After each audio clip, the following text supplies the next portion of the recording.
Everyone, thank you so much for your support. ఇవాళ మనం ఒక ప్రోడక్ట్ ఫెయిల్ అవ్వటానికి ఉన్న రెడ్ ఫ్లాగ్స్ ఏంటో చూద్దాం. Number 1, blurry buyer. మనము ఎవరి కోసం సర్వ్ చేస్తున్నాం, ఈ ప్రోడక్ట్ క్రియేట్ చేస్తున్నామో మనకి క్లియర్ గా తెలియకపోతే మనం ప్రోడక్ట్ క్రియేట్ చేయటమే waste. Your buyer is everyone అంటే ఆ ప్రోడక్ట్ ఫెయిల్ అయ్యే ఛాన్స్ ఎక్కువ ఉంది. ఎందుకు అంటే అందరూ మనకి బయర్ లాగా కనబడుతున్నారంటేనే నీకు బయ్యర్ ఎవరో అనే దానిలో 100% క్లారిటీ లేనట్టు. మనము బయ్యర్ ఎవరు అనేది నారో డౌన్ చేసుకోవాలి with clear precision. First red flag అది. Second red flag, you cannot describe them in 1 line. ఎందుకు అంటే వాళ్ళని నువ్వు అన్ని విధాల అర్థం చేసుకున్నప్పుడు మాత్రమే మనము సక్సెస్ అయ్యేందుకు ఐడెంటిఫై ద రియల్ యూజర్ అనేది పాసిబుల్ అవుతుంది. మూడో రెడ్ ఫ్లాగ్ ఏంటంటే you don't know their pain points. ఎప్పుడైనా మీరు గమనించుకోండి, మనకి వాళ్ళ పెయిన్ సాల్వ్ చేయటమే ఒక ప్రోడక్ట్ యొక్క ముఖ్య ఉద్దేశం.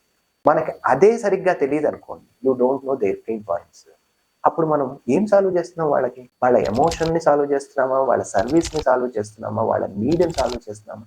దీనిలో మనకి క్లారిటీ లేకపోతే that is a big red flag. నాలుగోది, you are guessing what they need, what they want. That is a big red flag. You should have 100% clarity what they want. ఇది మీరు సరిగ్గా ఐడెంటిఫై చేయకపోతే మన ప్రోడక్ట్ సక్సెస్ అయ్యే ఛాన్సులు లేవు. ఇవన్నీ మీరు ప్రోడక్ట్ డిజైన్ చేసేటప్పుడు అర్థం చేసుకోవాలి. లాస్ట్ రెడ్ ఫ్లాగ్ ఏంటంటే మనము ఏం మాట్లాడినా జనరిక్గా మాట్లాడితే that is a big red flag. మనం ఎప్పుడూ కూడా యూజర్ స్పెసిఫిక్గా మనం మాట్లాడటం అలవాటు చేసుకోవాలి ఒక ప్రోడక్ట్ డిజైన్ చేసేటప్పుడు. నేను ఇది ఈ పర్టికులర్ వ్యక్తి, ఈ ఫలానా. మీరు ఎప్పుడు చాలా సందర్భాల్లో చూసే ఉంటారు, సెల్ దిస్ పెన్. అప్పుడు మనకి 2 పాయింట్లు తెలియాలి. ఈ పెన్నుతో నేను ఏం అమ్ముతున్నా, ఈ పెన్ను ఎవరి కోసం అమ్ముతున్నా, ఈ పెన్ను ఎలాంటి ఎమోషన్ అమ్ముతున్నాను పెన్ త్రూ. అంటే this is the pen you have sign for your first client. అట్లా మనం ఏదో ఒక ఎమోషనల్గా మనం కనెక్ట్ చేసేది. మీరు ఎప్పుడైనా గుర్తుపెట్టుకోండి, రెడ్ ఫ్లాగ్స్ ఏంటో కూడా ఐడెంటిఫై చేయాలి. ఈ రెడ్ ఫ్లాగ్స్, నేను చెప్పిన 5 రెడ్ ఫ్లాగ్స్ని మీరు ఫస్ట్ ఎలిమినేట్ చేసి ప్రాపర్ ఆన్సర్ మీరు తీసుకున్న తర్వాతే మీరు ప్రోడక్ట్ డిజైనింగ్ స్టార్ట్ చేయాలి. Thank you so much for watching this video.